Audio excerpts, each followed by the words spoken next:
Anong kinamatay ng ibon? Anong tagin natin dyan? Anong sabi niya? Ulit-ulit. Anong kinamatay ng Ito, last one. Oh, last one. Papaliwanag ko kung bakit, ha. Deforestation! Intindihin nyo mabuti. Hindi, intindihin nyo mabuti. Intindihin nyo mabuti. Sabi mo kasi una natamaan yung unggoy. Hindi, Ngayon naman ibon. Intindihin mo mabuti. Binaril ng hunter yung ibon. Papaliwanag ko Hindi, lang. unggoy nalaglag yung unggoy. Unggoy.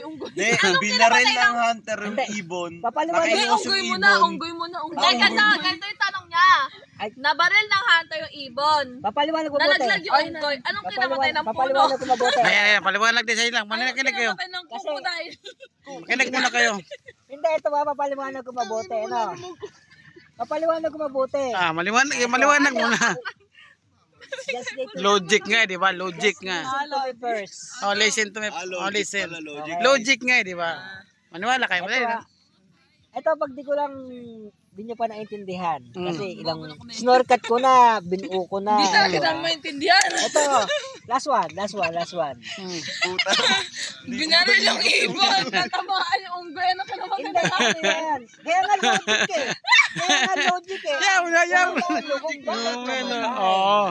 Dali lang. Bakit nakain ng hunter yung kukuday? Dali lang. Logic na. Dali lang.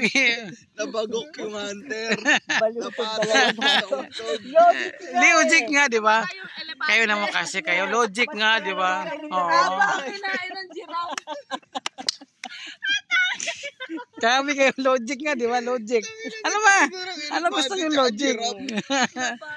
Oh, logic. Oh, sige na. Go. Logic nga Ito, papaliwanag ko na ng buo sa inyo.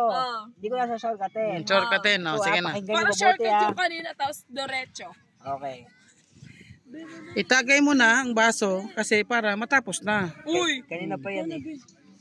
Itawagan mo si Ito, Jowa kuya. mo. Lovely, Ano lang po, pakinggan nyo power mabuti, nap. ano. Tulog Mamaya lang na saglit. Sayang. Pakinggan nyo mabuti, ano. Masama pa kira. May isang hunter. Ngayon, Dumating yung kukuday. wait muna.